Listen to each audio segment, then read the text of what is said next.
Hello students, इस lecture में हम एडमिनिस्ट्रेटिव लॉ में प्रिंसिपल्स ऑफ नेचुरल जस्टिस पर डिस्कशन करेंगे। इस लॉ में हम देखेंगे कि नेचुरल जस्टिस क्या है, इसकी मीनिंग क्या है, इसके प्रिंसिपल्स क्या हैं, इसकी लिमिटेशंस क्या हैं, कब इसका एक्सक्लूजन हो जाता है, किन परिस्थितियों में इसको एक्सक्लूड किया जा सकता है और इसके वायलेशन का इफेक्ट क्या होता है। तो नेचुरल जस्टिस पे 2013 में एक क्वेश्चन पूछा जा चुका है, जिसमें पूछा गया था कि नेचुरल जस्टिस का एक्सक्लूजन कब हो जाता है और नेचुरल जस्टिस के वायलेशन का इफेक्ट क्या होता है। तो सबसे पहले हम देखते हैं नेचुरल जस्टिस है क्या, हम इसकी मीनिंग देखते हैं। तो natural justice means natural sense of what is right and wrong. हमारे अंदर एक इनर कंसेंस हमारा होता है जो कि राइट एंड रॉन्ग को डिसाइड करता है, जिसका कि राइट एंड रॉन्ग को लेकर के, सही और गलत को लेकर के एक अंडरस्टैंडिंग होती है। नेचुरल जस्टिस का प्रिंसिपल उसी अंडरस्टैंडिंग की बात करता है।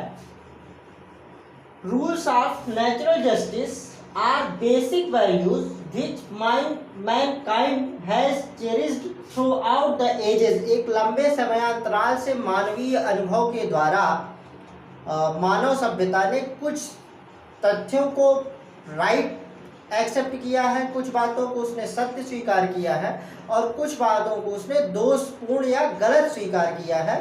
तो नेचुरल जस्टिस जो ये मानव सभ्यता के विकास के क्रम में जो मानवीय सभ्यता ने जो सही और गलत का विवेक विकसित हुआ है, उसी पर ये नेचुरल जस्टिस का प्रिंसिपल बेस्ड है। It's essence is good conscience in A given situation. Natural justice का जो सार है वो किसी पर्टिकुलर परिस्थिति में गुड कंसेंस, जो हमारे अंतःकरण की आवाज़ है उसकी बात करती है, जो हमारी अंतरात्मा की आवाज़ है उसकी बात करती है।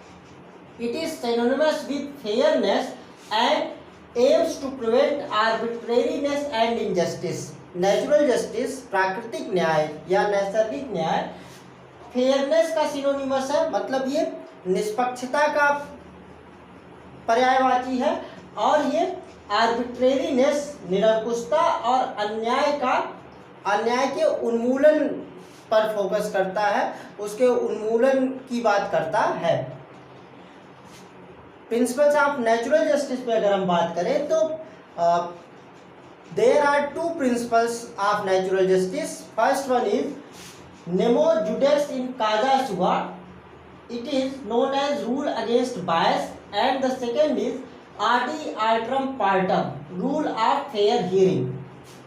तो नेचुरल जस्टिस के नैसर्गिक न्याय के दो सिद्धांत स्वीकृत किए गए हैं। पहला है nemo judex in causa sua, no one should be made जज इन हिज ओन काज। ये कहता है कि किसी भी व्यक्ति को अपने ही मामले में न्यायाधीश नहीं बनाया जाना चाहिए। इसका मतलब ये है कि अगर कोई व्यक्ति किसी मामले में इंटरेस्टेड है, उस मामले में उसका कोई हित है, तो उसको उस मामले में न्यायाधीश नहीं बनाया जाना चाहिए। अर्थात जो व्यक्ति किसी मामले को सुन रहा है उसको निष्पक्ष होना चाहिए।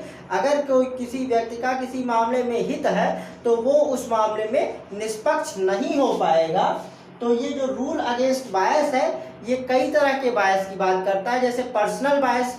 पर्सनल बायस का मतलब ये है कि अगर कोई व्यक्ति खुद किसी मामले में इन्वॉल्व है तो उसमें उसको डिसाइडिंग अथॉरिटी नहीं बनाया जाना चाहिए। दूसरा है पेक्यूनरी बायस। अगर किसी का किसी मामले में आर्थिक हित सम्मिलित है तो भी उस व्यक्ति को उस मामले में जज नहीं बनाया जाना चाहिए, उस मामले में उसको डिसाइडिंग अथॉरिटी नहीं दी जानी चाहिए। तीसरा है सब्जेक्ट मैटर बायस्ड। अगर किसी व्यक्ति का किसी मामले से किसी तरीके से कनेक्शन है, किसी तरीके से संबंध है, तो भी उसको उस मामले में जज नहीं बनाया जाना चाहिए या उसमें उसको डिसाइडिंग अथॉरिटी नहीं बनाया जाना चाहिए। ये है नेचुरल जस्टिस का पहला प्रिंसिपल, जिसको रूल अगेंस्ट बायस बोलते हैं और जिसके लिए लैटिन मैक्सिम है nemo judex in causa sua. Natural justice का दूसरा प्रिंसिपल है audi alteram partem. It means let the other party be heard, और it is called as rule of fair hearing. तो नेचुरल जस्टिस का दूसरा principle है audi alteram partum. अर्थात दूसरे पक्ष को भी सुनो, और इसी को कहते हैं रूल ऑफ फेयर हियरिंग, निष्पक्ष सुनवाई का सिद्धांत कहते हैं।